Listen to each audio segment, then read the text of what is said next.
গত 15 বছরে যে কর্তৃত্ববাদী শাসন চলেছে, ছাত্রলীগ তার একটা পার্ট ছিল। শুধু ছাত্রলীগ না, এই সরকার যেটা ফ্যাসিস্ট হয়েছে, ব্যাকআপ দিয়ে ফ্যাসিস্ট তৈরি করেছে। প্রশাসন, পুলিশের একটা অংশ তাকে ফ্যাসিস্ট বানিয়েছে, সামরিক বাহিনীর একটা অংশ তাকে ফ্যাসিস্ট বানিয়েছে, ব্যবসায়ীদের একটা অংশ তাকে ফ্যাসিস্ট বানিয়েছে, গণমাধ্যম কর্মীদের একটা অংশ তাকে ফ্যাসিস্ট বানিয়েছে।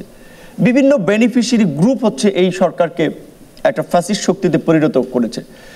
এই প্রত্যেকটা ফ্যাসিস্ট শক্তির বিচার হওয়া দরকার।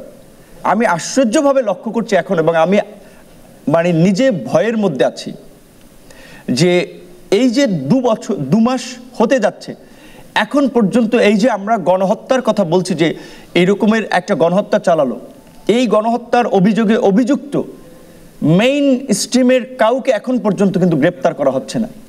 যাদেরকে গ্রেপ্তার করা হচ্ছে সেটা আরও এই বিচার ব্যবস্থা প্রক্রিয়াকে বিতর্কিত করা হচ্ছে, মামলাগুলোকে আপনার বেসলেস করা হচ্ছে, মামলাগুলোকে প্রশ্নবিদ্ধ করা হচ্ছে।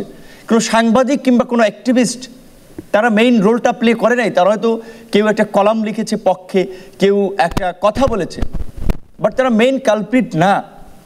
এখনো মূল কালপ্রিটরা ধরাছোঁয়ার বাইরে থেকে যাচ্ছে। তো আমার সন্দেহ সরকার কি তাদেরকে একটা স্পেস দিচ্ছে কিনা।